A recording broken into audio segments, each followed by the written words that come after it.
Well, good day. Thanks for joining us for another episode of Q and CCA. This is episode 8, and as I say with every episode, I'm really excited about this one.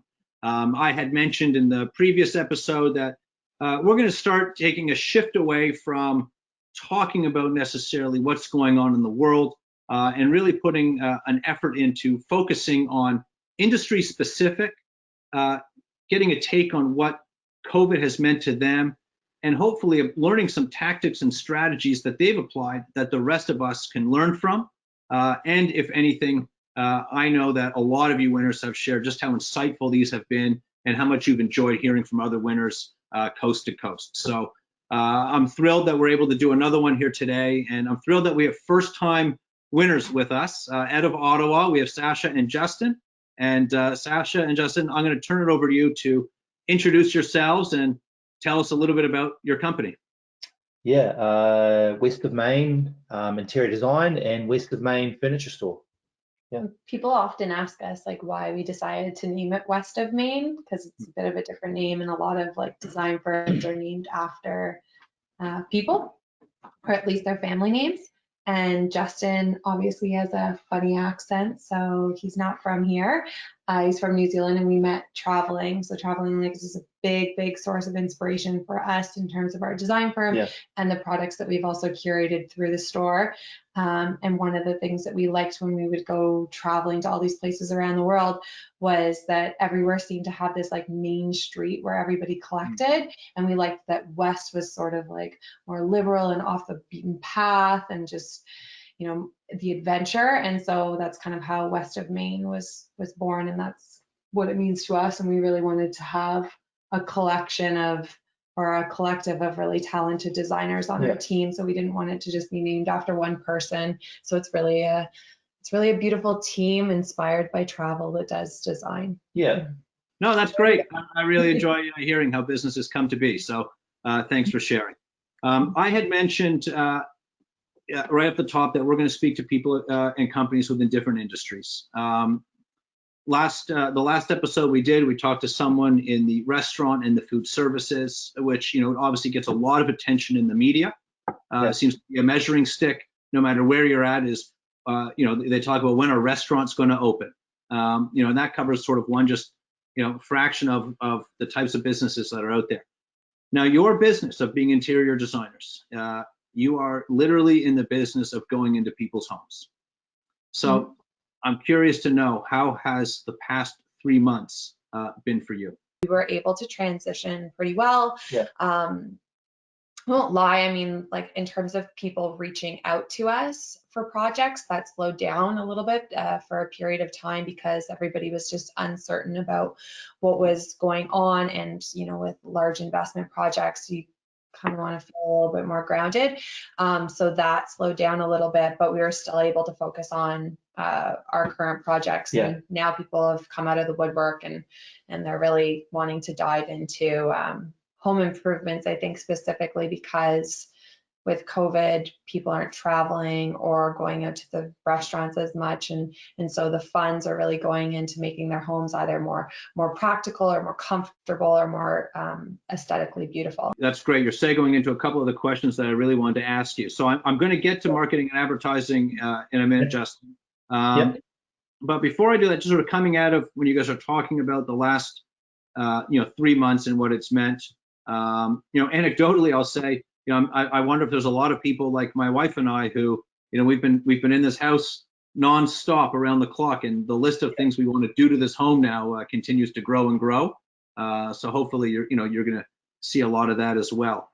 But talking about the last 3 months for you, as I've spoken to other businesses in this series, you know, I've learned from a lot of our winners. And I mean, there's a reason why they continue to be chosen as the best at what they do.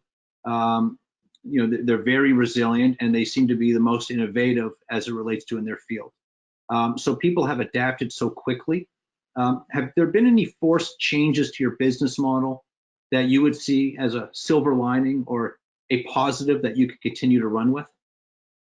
Our projects do take a long time, but we were about to sign projects in around March, and some of those people put those off.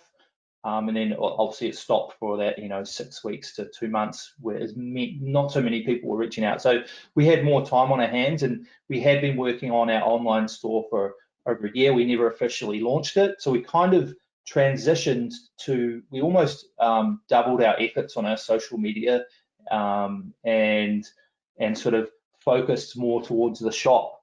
And so during that period, obviously, like you're saying, people are home, they're spending a lot more time in the home, and the online sort of e-commerce sort of started taking off, and we've really seen an increase in that, and that's kind of a silver lining.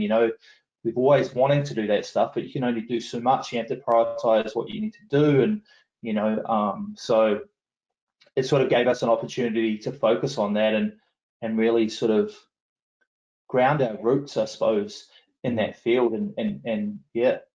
Like right when I think COVID happened, we kind of realized that you need to offer more for less. Yeah. And when this whole thing started and we weren't able to like have the shop open, we offered complimentary virtual consultations for people that were in their home, either needing to like create home office spaces or just wanting to make it a little cozier. People were using every like space in their home a lot more too, like rooms that they had never used before. They're suddenly noticing that they need like some space for the kids and some space for them. Maybe the husband wants to read, the wife wants to do something else. So that was really fun to be able to like, one, just kind of either go through FaceTime or Zoom and like really see into people's homes and make this like a comfortable process, and just give them some like quick advice and maybe suggest a couple things for the shop. But I thought it was a quick pivot, and I think it's something that we would continue doing because it allowed us to not only access people in Ottawa, but like last week I did one in California. So your reach is just so much further. I've asked a couple other companies that I've featured on this, and as you know, the sort of the core of what we do at Consumer Choice Award is making sure that our winners are well known. We talk about offering, the ability for companies to differentiate themselves from their competitors, but also what we really pride ourselves on is telling the story of our winners. So I always like to learn from our winners how they currently tell their own story. So two-part question for you. Prior to COVID, what would you say were your most effective marketing and advertising channels? And then I'll get to the second part after. Initially, beforehand, it's definitely through our social media. Again, we take a lot of all that imagery ourselves, including some video, and through Instagram, Facebook, definitely Pinterest, through Google My Business. We are on all the other social media platforms like Twitter and LinkedIn and stuff, but those other ones are probably our main ones. And then occasionally we'd use Facebook Ads Manager for paid ads, which goes to Facebook, Instagram, and many other platforms that they have, which is really great for targeting, really great for specific targeting for ads when we've got something we really want to put out to the world. And then I suppose when COVID came along, we kind of just doubled our efforts. Would you say? Is that? Yeah. Yeah, that's kind of what we really did. We just sort of pushed more to the shop because we knew there was this sort of this opportunity for people to still interact with us and buy things and create revenue for the business by buying items through our furniture store. And with not a lot of things going on to do during COVID, you have this like super active, attentive, engaged audience that's sitting there waiting to be inspired with content. So it just seemed like a great opportunity. Yeah, we definitely we ran a few competitions. We did that we gave giveaways. We did that with some of our business partners here in Ottawa as well, and that really seemed to take off. We did a few live Facebook, was on Instagram videos. And the live was really fun. to announce the winners and things like that. But the giveaways were huge because people were looking to like feel good, right? There was just like so much daunting, anxiety-ridden content, and I mean, we need to be informed, and the news is important, but that our platform is really about like inspiring around design. So that's what we put out there, and I think the competitions, we saw people that were so excited. The winners were so grateful, and it just felt like an all-around really positive vibe. Yes. Very cool. Very cool. And I'm glad to hear that you guys, kept on going through. I mean, there's a lot of it as based on, we can't take our foot off the gas. Where should we be putting our efforts, but also doing it in a very smart way. I mean, you saw the other channels that you guys are operating under. I think the immediate communication and the various different ways that you guys did that it doesn't reinvent yourselves, but you're sort of put a new spark to how you're communicating to your customer base that never would have happened prior to this, right? Yeah. There's a lot of and I think what's really been beneficial for a lot of companies is things they wouldn't do as it relates to sort of almost humanizing the people behind the company that they are.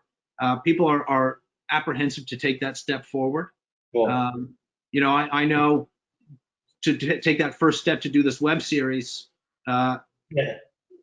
It's I'm going to be sitting in a spare bedroom of my home, and I've never done this before, but I've really, really enjoyed being able to put the faces of our companies, our winners, out there to the other winners and bring everyone sort of connected together. So, I think looking for different ways to communicate and stay engaged with customers. I think that's really cool that you guys did that. And as you said, even sort of doubled your efforts, like you kind of just went all in. They don't always bring all the tools to be able to give good advice. And one of the silver linings about having it all organized like that, like we're using platforms like Calendly, where it's like they can make the automatic booking themselves, so it's less admin on us. And we ask for all these prerequisite questions, send us inspiration, send us floor plans, send us all this stuff. So then actually you can have a very productive, efficient meeting. Yeah. So I think like all of these tools that we've developed through our time like dealing with COVID are all tools that we're going to continue using and definitely 100%. make our business more efficient, more organized, and more targeted towards people that are have really thought if they're going to do this, they've committed to it. They're more committed to coming in and really looking for stuff. Yeah, and those like the Calendly is definitely like automation. That's what we try to do with our services, is to automate stuff. To make it easier, because there's a lot of administration, right? So, yeah. Well, I mean, it's dangerous to talk about maybe trade secrets in a video we're putting out there, but we're saying this to other winners. I think some of that stuff you're putting a customer further down the sales pipe, right? It's where that first barrier of that of getting information from them. What are you looking for? Finding out that information so you can give your best answer. Sometimes you can't do that on the spot, or they're not telling you the whole story. But if they fill stuff out, you've already kind of taken over. They're further down the road. So that's I hope that continues for you guys in a positive way. That's cool. Yeah, they're starting to think about it, right? Design is about detail, and there's a lot of detail. So they come unprepared, then they might not get the outcome they want. So if they're sort of asking them for that, it's they have a way better experience. They have a much better experience if they plan a little bit. And you say, well, we need to have that stuff to come, and then when you've got that, you can come and we'll give you our time. Yeah. Great. Yeah. Okay, one last question for you guys. I know I've kept you here a while. Now it's a question that I've asked everyone to date, and we haven't had a first-time winner yet. So I've asked people who've won for years and years and years, but I'd love to hear it from a first-time winner. What does winning the Consumer Choice Award? What does it mean to your business? I think for us, clearly we planned out who's going to answer what, because usually we're talking over each other all the time. This has been good. But I think for us, the Consumer Choice Award, it just reinforces the amount of pride that we take in our business and our brand, the collaborators that we choose to work with, and we expect a very high quality, and so do our clients. And so this is just another, I think, recognition that can show a potential client that we are at the top of our game that is the quality that we deliver. And so we might not be the least expensive design firm out there by any means, but in terms of experience that our clients and our customers are going to have and the product that we're going to be delivering, it's going to be top notch. So that's why it's important for us to be recognized for this. You know, it's you guys are first time winners, and people who have won for many years have heard me say these 2 points many times. You know, and really I'm just sharing what I hear from our winners, in that, you know, it's being a Consumer Choice Award winner. Obviously, from a business standpoint, it's a great differentiator because you and you alone are the only winners in your category. But something that you mentioned, Sasha, you know, you mentioned that you're not the least expensive. And I would say consumers, when they're looking for a service provider, especially services that aren't every day, people aren't doing interior design on a daily basis. This isn't, you know, like ordering food. You know, it's so they don't necessarily want to go with the least expensive. They want to go with the best.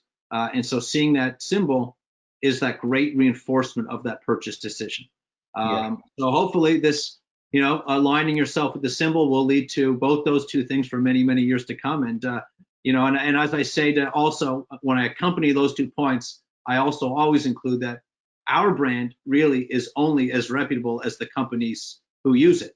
So we're always thrilled, especially you know, meeting first-time winners, that we can align our logo with their outstanding reputation in their markets as well. So thank you both for sharing and stepping forward as first-time winners and opening up your home and your experiences to the rest of us who have watched. So thank you, Sasha. Thank you, Justin, again for your time today. Thank you. Thank you, Jeff. It was really nice chatting. Yeah, that's great. Thank you. And thank you for watching. And if, as I mentioned off the top and in my email that I sent you today, we're really looking to make a shift to focus on you know, industry specifics and try to highlight all different industries. So if you are unique, that you've got a great story you want to share, especially around tactics to, you know, how you've come through this and what you're doing to hit the ground running when the doors reopen, I'd love to be able to use this platform to share those tactics and open up insight to your industry to everyone else who's watching these videos. So on that note, please, you can email me anytime if that's you. I'd love to highlight you and share your insights just like Sasha and Justin did today. So Sasha and Justin, thank you once again. And thank you to all who've watched. Thanks. Have a great day. Thanks, guys.